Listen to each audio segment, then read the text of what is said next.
राम राम दोस्तों। जैसे ही शाम के वक्त मैंने ट्विटर खोला मैं तो सन्न रह गया। वहाँ पर छोटी छोटी वीडियोस चल रही थी न्यूज़ चैनल के, जिसमें कहा जा रहा था कि आज जाट नेता अमित शाह से मिले। ये अलग बात है कि उनमें जो जाट नेता थे 253 बताए गए थे, उनमें बहुत से ऐसे थे जो जाट नहीं थे और एक दो जाट ऐसे थे जो ब्लॉक प्रमुखी का चुनाव लड़े थे और उनको उस ब्लॉक प्रमुखी के चुनाव में एक ही वोट मिला था और वो वोट उनका खुद का था। खैर कोई बात नहीं, कहने को वो जाट नेता थे।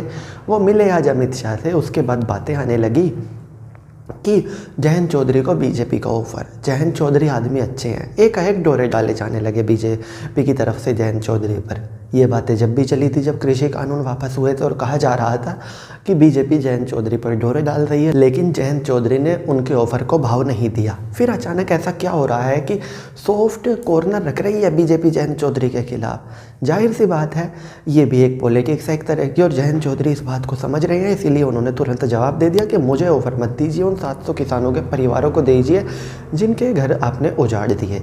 जाहिर सी बात है, बीजेपी ऐसा दिखाना चाह रही है कि जयंत की तरफ हम सॉफ्ट हैं और हम तो जयंत को चुनाव के बाद अपनी तरफ मिला लेंगे।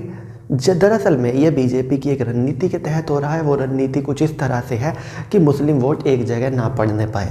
जिस तरह से बीजेपी के प्रत्याशी अपना मुकाबला घूम घूम कर बीएसपी के प्रत्याशियों से बता रहे हैं, जिसका एक ही मतलब है कि किसी भी तरह मुस्लिम वोट का विभाजन हो जाए। और यहाँ से भी यही संदेश देने की कोशिश की जा रही है कि जयंत चौधरी हमारे साथ आएंगे, और ऐसे में उनकी यही कोशिश है कि मुस्लिम वोट कंसोलिडेट ना हो।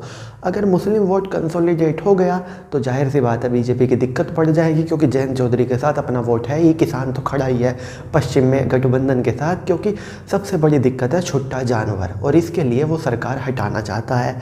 तो ये एक रणनीति है जिसमें जयंत चौधरी फंसने वाले हैं नहीं, उनके वोटर को फंसाने की कोशिश है, और मुझे नहीं लगता कि वोटर भी फंसने वाला है।